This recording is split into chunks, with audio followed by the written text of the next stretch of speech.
আজকে আমি আপনাদের সাথে অনেক ভাগ্যবতী একজন মানুষের কথা শেয়ার করব। তিনি নিয়মিত রোগী আমার। ওনার নাম হচ্ছে ময়না। ময়নাপুকে কেন ভাগ্যবতী বললাম তার কারণ হলো, সবাই তো যমজ বাচ্চা চায়। আমার কাছে যারাই আসে সবাই বলে, আপু দেখেন তো বাচ্চা কি দুইটা না একটা।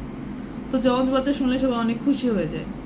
তো ময়নাপুর আজকে থেকে 10 বছর আগে যখন তিনি প্রথম গর্ভবতী হলেন, তখন তিনি জানতে পারেন যে ওনার যমজ বাচ্চা পেটে এবং বাচ্চা দুটো সুন্দরভাবে ডেলিভারি হয় এবং দেখা গেল একটি বাচ্চা ছেলে এবং একটি বাচ্চা মেয়ে। আলহামদুলিল্লাহ, একে তো যমজ বাচ্চা, তার উপর একটি ছেলে আর একটি মেয়ে, তারপর আর কি লাগে বলেন। তো এখন সেই বাচ্চাগুলোর বয়স কিন্তু 10 বছর।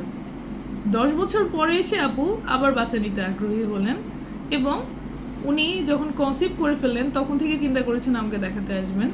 উনি যখন প্রথম আমাকে দেখাতে আসলেন সেদিন আল্ট্রাসাউন্ড করে আমি দেখি যে ওনার যমজ বাচ্চা পেটে।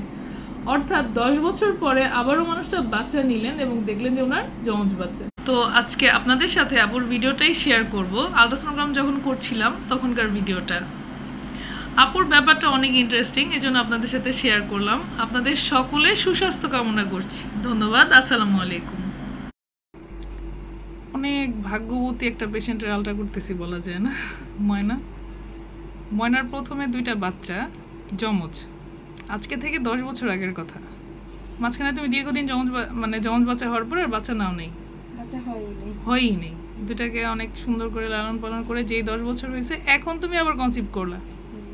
আশ্চর্যের ব্যাপার হচ্ছে তোমার এখনো যমজ বাচ্চা। আলহামদুলিল্লাহ, এমন ভাগ্য তো আসলে সবার হয় না। আবার তোমার যমজ বাচ্চার মধ্যে একটা ছেলে একটা মেয়ে। জীবনে আর কি লাগে।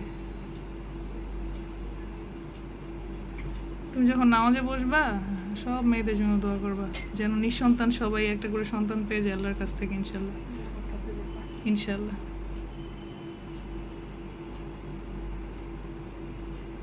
এই যে সুন্দর 2টা বাচ্চা, মাশাআল্লাহ। দুইটার সাথে যুদ্ধ করে নজর ভালো আছে মাশাআল্লাহ।